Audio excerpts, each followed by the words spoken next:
it can be pretty easy to focus on the battle that's right in front of your face.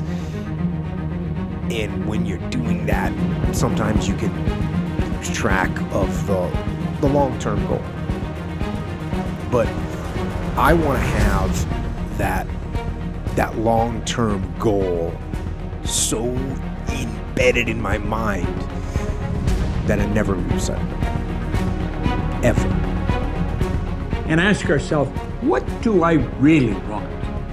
What do I really want? And write it down. Writing causes thinking. Thinking creates an image. And you get these images going, you're building a vision in your mind.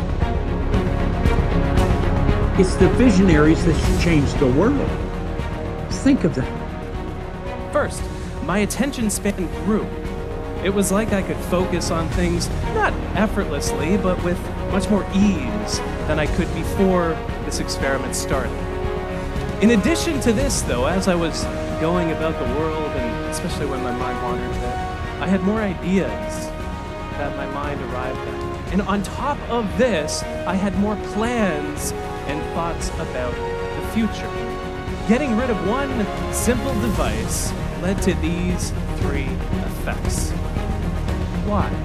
Noticing this a few years back led me on this long journey to get to the bottom of what it takes to focus in a world of distraction. It turns out that when we two work in front of a computer, especially when our phone is nearby, we focus on one thing for just 40 seconds before we switch to doing something else. But what keeps that competitive edge, what keeps you on top, is the ability to think and prepare mentally over and over and over again. The body has limitations, the mind does not. We focus so much on what goes on from the neck down that we forget it all starts from here. We think the problem is that our brains are distracted.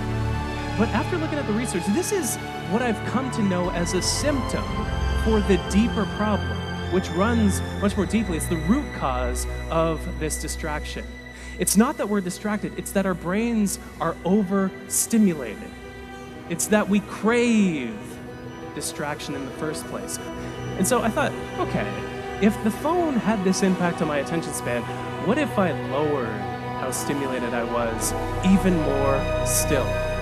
And so, this feeling that we experience when we go from being in a state of high stimulation into a state of low stimulation, it has a name. That name is called boredom. We think that we need to fit more in. There's all this talk about hustling. I'm an anti-hustler. I'm one of the laziest people you'll ever meet, and I think that's what gives me so many ideas to talk and write about. We don't need to fit more in. We're doing enough. We're doing too much. We're doing so much that our mind never wanders anymore. It's sad. This is when our best ideas and plans come to us. We need more space. If you look at what allows traffic to move down a highway, what allows it to move forward isn't how fast cars are moving, as you might expect. It's how much space exists between the cars that allows traffic to move forward. Our work and our life are the same way. We like to think of distraction as the enemy of focus. It is not. It is a symptom of why we find it difficult to focus, which is the fact that our mind is overstimulated.